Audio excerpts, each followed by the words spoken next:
Hey guys, Jack Campbell here, Keller Williams Realty, and I wanted to take a minute to talk about how to price your property appropriately. Selling a home is really not all that complicated, though there's a lot of things to consider. It comes down to three main things. The first one is, have you done everything that you're willing to do to prepare your property for sale?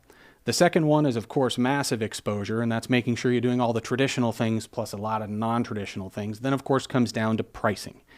So this pricing thing, when we evaluate a market, the best thing to do is to look at the range of homes that are selling in the market where your home is located.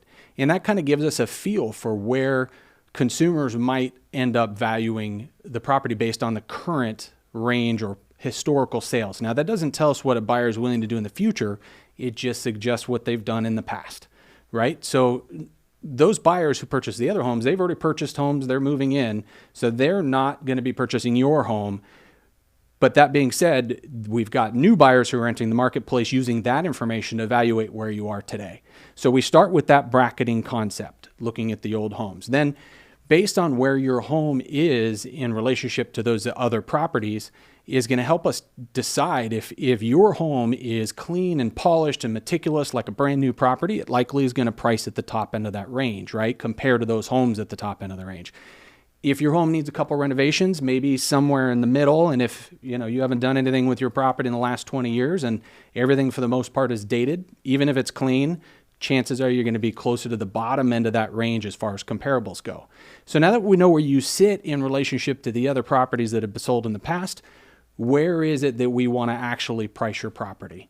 Now, we know that some things have changed in our markets. Now, with the scarcity of properties available for sale, the majority of homes in San Diego County are still selling in the high 90% range, like 97, 98% of their listed price.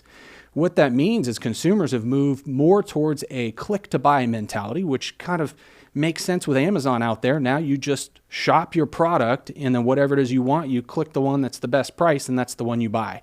So what that means is that generally buyers in the marketplace, even if there's 5 homes available, the buyers will decide what the greatest value is, and they'll all flock to the most attractive one.